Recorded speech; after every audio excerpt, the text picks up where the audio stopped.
கச்சிதமாக மேற்கொள்ளப்பட்ட முயற்சி. இதோ இதில் இப்போது எங்கள் இயக்க வீரர்கள்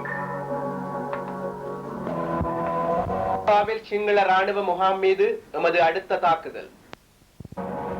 இத்தாக்குதலுக்காக விசேடமாக ஒரு புல்டோச வாகனம் இதோ தயாராகிக் கொண்டிருக்கின்றது. போர் முறையில் திடீரென ஏற்பட்ட திருப்பத்தால் இத்தாக்குதலை வெற்றிகரமாக நாம் பூரணப்படுத்த முடியவில்லை.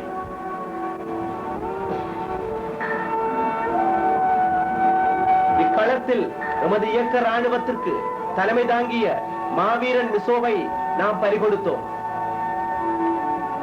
அவருடன் வேறு 8 போராளிகளும் களத்தில் வீரமரணம் அடைந்தார்கள்.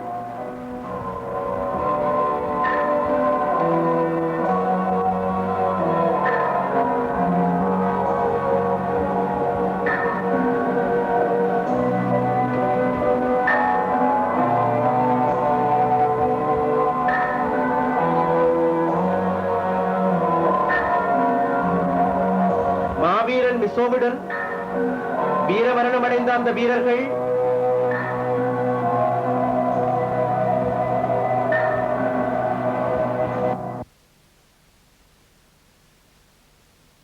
அஜந்தல்,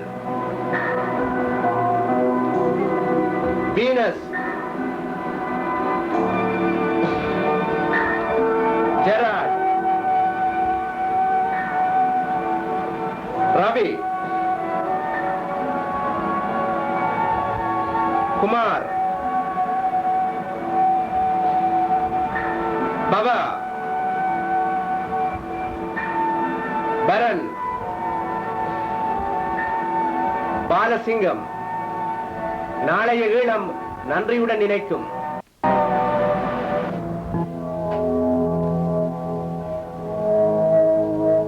கடந்த வருடம் சித்திரை மாதம் பாக்கு நீரிணை ஊடாக தமிழ் ஈழ போராட்ட களத்திற்கு எமது இயக்க வீரர்களுடன் சென்று நிலைமையை நேரில் கண்டு வந்த பிரபல பத்திரிகை நிருபர் பகவான் சிங்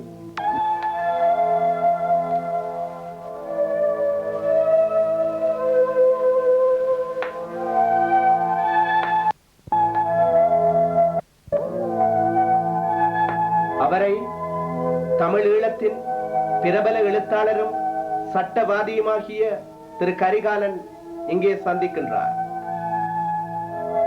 பகவான் சிங், நீங்கள் இந்த அபாயகரமான பயணத்தை மேற்கொண்டு இந்தியாவில இருந்து போன படகு பயணத்தை மேற்கொண்டு போன பத்திரிகையாளராயும் சரி மற்ற இந்த விதத்திலும் சரி நீங்கள் தான் முதன்மையாக போய் வந்திருக்கிறீர்கள்.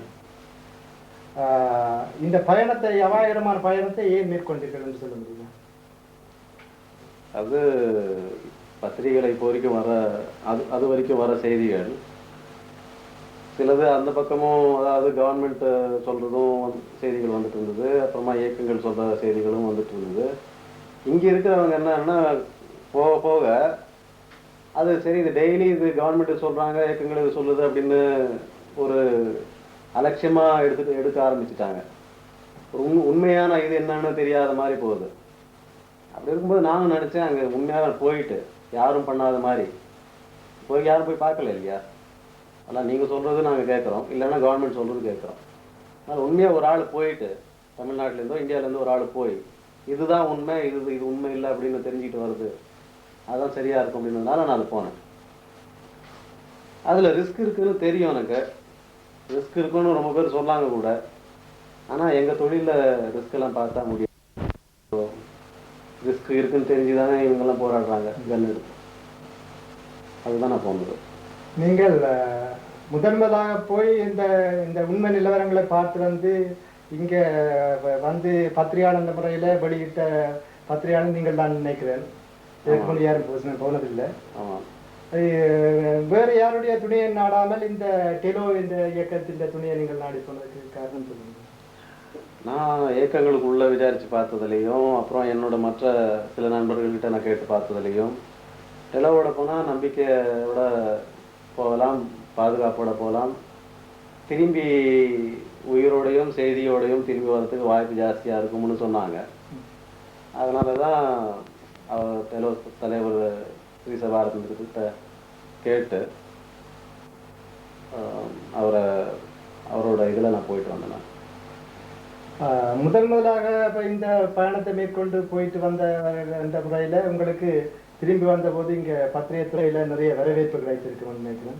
மற்ற நானும் பத்திரிகையில் பார்த்துருக்கேன். எனக்கு வரவேற்பு கிடைச்சதோட நான் தெரிஞ்சுட்டு வந்த செய்தி ஒரு உண்மையை தெளிவாக காமிச்சது. அதுதான் எனக்கு ரொம்ப திருப்தி. அங்கே எவ்வளோ ஜனங்க கஷ்டப்படுறாங்க, அங்கே ஆர்மினால எவ்வளோ துன்பங்கள், அங்கே உள்ள எமர்ஜென்சினால எவ்வளோ ஒரு கஷ்டங்கள், இதெல்லாம் முதல்ல இங்கே தெரிய வந்தது. சரி, ஏன்னா நீங்கள் பத்திரிகையாளர் முறையில் நடுவுநிலைமையாளர் என்ற முறையில் அந்த பக்கம் இந்த பக்கம் சார்பு இல்லாமல் ஒரு இண்டிபெண்டன்ட் ரிப்போர்ட்டை கொடுக்கக்கூடிய ஆளுன்ற முறையில் நீங்கள் கொடுத்ததுக்கு நிறைய மகிழ்ச்சி இருந்தது. நான் இங்கே தமிழ்நாட்டு பத்திரிகைகள் மாத்திரமல்ல மற்ற இந்தியா பூராவும் உள்ள பத்திரிகையில் உங்களுக்கு வரவேற்பு கிடைத்தது. இந்த பயணத்தின் பார்த்து எவ்வளவோ அபாயம் சூழ்ந்திருந்தும் கூட, அபாயம்ன்றா கடல்ல பெறக்கூடிய அபாயம் இல்லை, அங்கே கரையில அங்கே இலங்கை இராணுவத்தில் பெறக்கூடிய அபாயங்களும் சேர்ந்து, நேவியால் பெறக்கூடிய அபாயங்களும் சேர்ந்து, இந்த அபாயங்களை எல்லாம் நீங்கள் பொருட்படுத்தாமல் போய் எப்படி போய் வந்தீர்கள்? அதுக்கு ரொம்ப திறமசாலிகளும் ரொம்ப தைரியசாலிகளும் இருந்த டெலோ ஆர்மி என்னை ரொம்ப பாதுகாப்பாக கொண்டு போனாங்க. ரொம்ப அவங்களுக்கு தான் ஒரு பெரிய தலைவலியாக இருந்திருக்கும். எனக்கு ஒரு போரும் தெரியாது, கண்ணை பற்றியும் தெரியாது.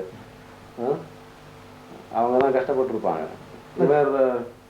இவர் ஒரு பெரிய பொறுப்பு எடுத்து எல்லாம் முக்கியமான கவனிச்சவர் சுபாஷ் அப்படின்றவர்.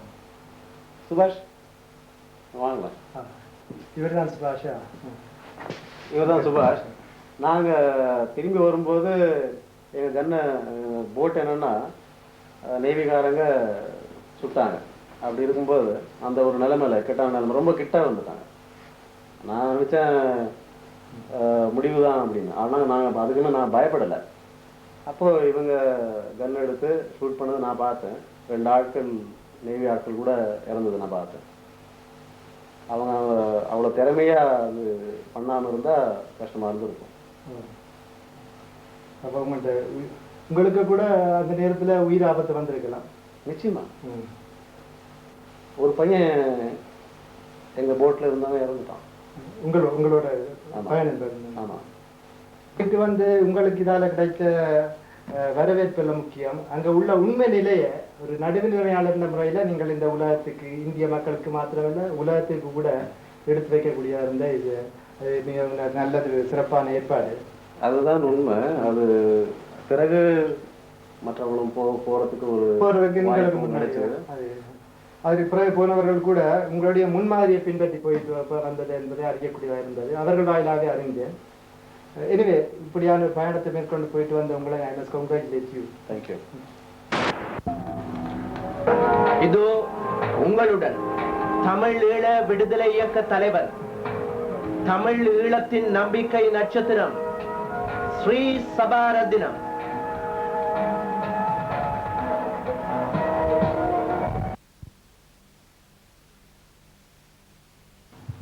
தமிழீழ தாயகத்தின் குடிமக்களே, தமிழ் கூறும் நல்லுலகின் பெருமக்களே, இன்று தமிழீழ மக்கள் எத்தனையோ துயரங்களை எல்லாம் அனுபவித்து கொண்டிருக்கின்ற நேரத்திலும் எங்களுடைய போராட்டத்திற்கு முழுமையான ஆதரவை தந்து எங்களுடைய போராட்டத்தை வெற்றி பெற செய்கின்ற அது மக்களுக்கும்,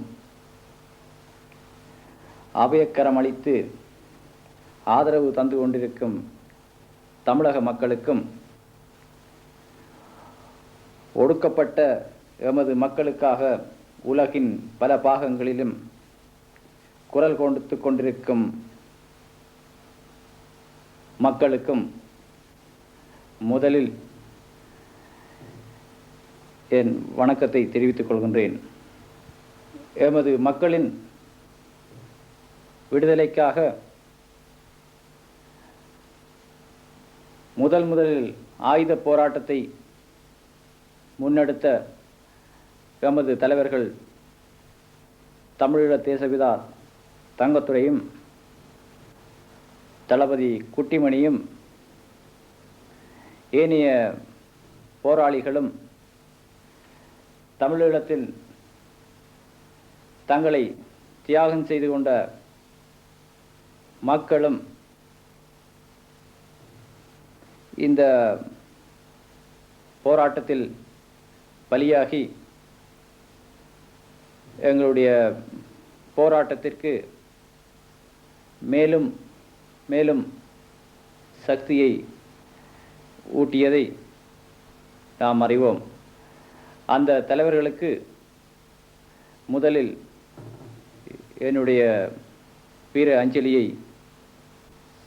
செலுத்துகின்றேன்.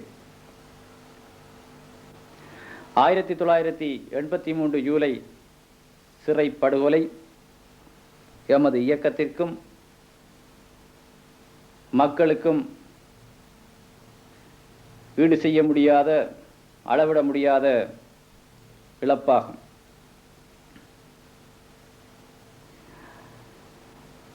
அந்த இழப்புகளோடும்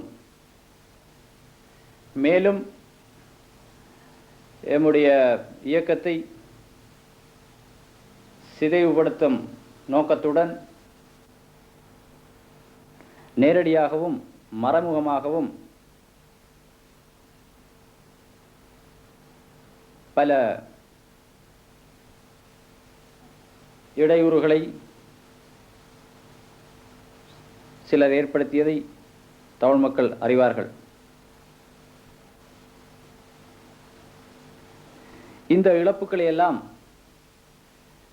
இந்த நெருக்கடிகளை எல்லாம் நாம் சமாளித்து கொண்டு இந்த அளவிற்கு போராட்டத்தை பெரிய அளவிற்கு முன்னெடுத்து செல்கின்றோம் என்றால் அதற்கு காரணம் மறைந்த எமது தலைவர்களின் தியாகங்களும் அவர்கள் எங்களுக்கு கற்றுத்தந்த பாடங்களுமே ஆகும்.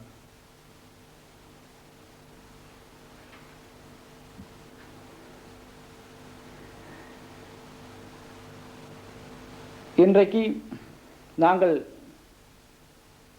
எங்களுடைய போராட்டத்தை வலுப்பெற செய்வதற்காக எத்தனையோ வழிகளில் நாங்கள் வளர்ந்து கொண்டிருக்கின்றோம். இராணுவ ரீதியாகவும் சரி, ஏனைய வழிகளிலும் சரி, நாளும் பொழுதும் நாம் இயக்கத்தை கட்டி வளர்த்துக் கொண்டிருக்கின்றோம்.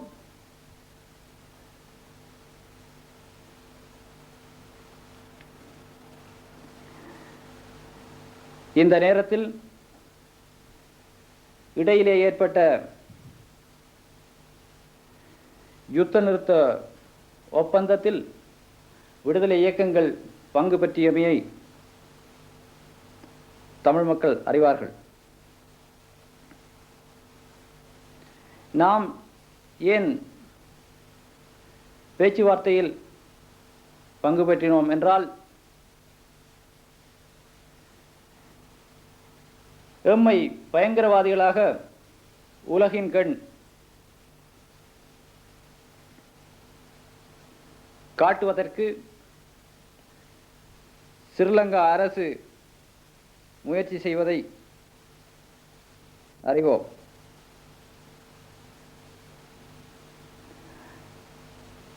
யார் உண்மையான பயங்கரவாதிகள் என்பதை உலகத்திற்கு காட்டவும், எங்களுடைய போராட்டங்களின் நியாயத்தை சர்வதேசமயப்படுத்தவும் இந்திய அரசு எடுத்துக்கொண்ட நல்லெண்ண முயற்சியை வரவேற்பதற்குமே தவிர எமது விடுதலை போராட்டத்தை இடையிலே நிறுத்திவிடுவதற்காக அல்ல.